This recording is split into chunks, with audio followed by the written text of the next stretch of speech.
When I first heard that Julia was writing a book on beauty, I had to laugh. You mean the Julia I know? I don't know anyone more conflicted about her beauty than she is. How could she write a credible book of advice about that? And then I realized, of course, that is so Julia. Who better to understand the internal struggle between one's authenticity and one's outward presentation? She's been working on that all her life. She must be an authority by now.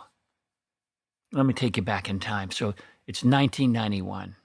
I recall taking her shopping for clothes when we were first together. She's trying on clothes, looking at herself modeling a designer dress, staring glassy-eyed into the full-length mirror. And suddenly she starts crying. I mean, weeping. I had no clue why. To me, in that moment, she was simply a pretty girl in the wrong dress. I didn't understand it then, but I would eventually learn that she just couldn't be objective when it came to assessing her own look.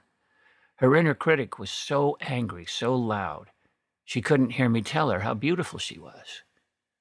This looks good on me just wasn't in her vocabulary.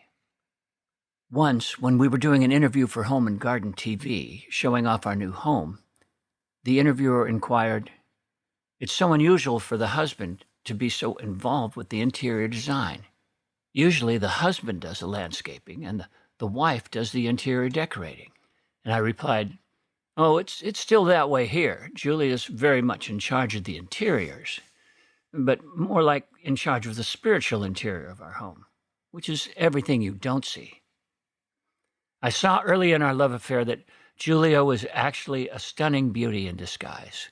When she'd put it together, get really dressed up, what I'd call clean up, she could be jaw-dropping. Her face was a showstopper, with a sunny California style and $1 million smile. Her brief modeling career even took her to Japan, where she did a stint on camera as a weather girl. But her war with herself never let up. It always seemed like the cleaned-up Prada version of Julia was too uncomfortable, as if she was wearing an inauthentic disguise. No matter how much positive feedback she got for her looks, what Julia now refers to as her beauty wound could not be healed from the outside in. As time went by, I assumed my love would help that heal, but it wasn't to be. She had to go in to get out. This riddle would only be solved as an inside job. Unbeknownst to me, my role back then was to be her change agent, to take her into the belly of the beast, the red carpets of my life that would be so incredibly challenging for her. Where I thought I was taking her on a fun, wild ride into the world, instead my life would take her into her pain, to her edge, and ultimately to herself. So my role now is to be the witness to the struggle her spirit had with beauty itself. The Julia I knew was always a spiritual warrior, the kind of woman who would keep looking inward for the answers, no matter the cost. I now realized this book was inevitable, because sooner or later, I knew her beauty demons would eventually succumb to her dogged emotional scrutiny.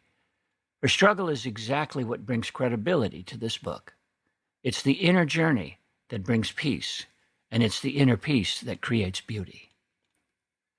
So this is the culmination of a lifetime of following the breadcrumbs, the clues that would eventually lead her home.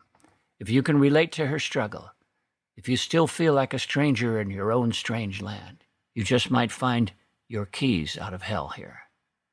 As a songwriter all my life, I've learned early on that if I could tell my story as vulnerably and honestly as possible, people would see their own story in that song. The personal is the universal. This is Julia's song. Feel free to dance.